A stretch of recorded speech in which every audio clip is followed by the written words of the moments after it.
Si parla sempre di più di biologico in questo momento. Si parla più di biologico perché la salute è diventato un elemento irrinunciabile.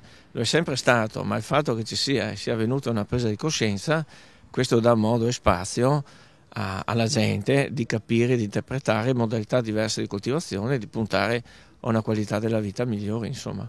Questo cambiamento sta cambiando anche il mondo del lavoro, anche indubbiamente. Beh, sicuramente sì, insomma, cioè diciamo che ad esempio da un punto di vista occupazionale il biologico è in grado di dare molto più spazio lavorativo, quindi porterebbe qualità e occupazione maggiore. Questa candidatura al patrimonio dell'UNESCO e le colline del Prosecco e Conegliano Valdobbiadene è sicuramente un valore aggiunto. È sicuramente un valore aggiunto anche la possibilità, tra l'altro, di far nascere un biodistretto biologico proprio qua, insomma. Quindi è un valore aggiunto da gestire bene, con attenzione, ovviamente. Non è scontato che alla fine la proposta passi ed è chiaro che meglio si fa, più si aggiunge qualità, più si dimostra di fare le cose bene, di dare prospettiva, e meglio è, insomma.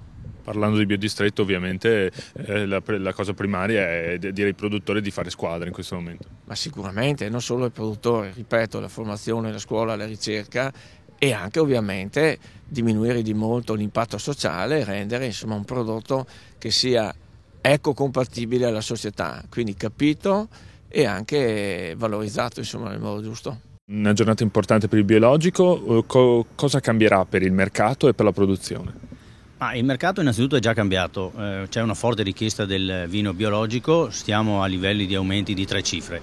Per quanto riguarda la produzione siamo all'inizio sostanzialmente, siamo ancora pochi agricoltori biologici, però la sensibilità della nostra agricoltura si sta orientando verso un impatto ambientale assolutamente inferiore, quindi il biologico sarà il futuro anche per quanto riguarda la nostra coltivazione.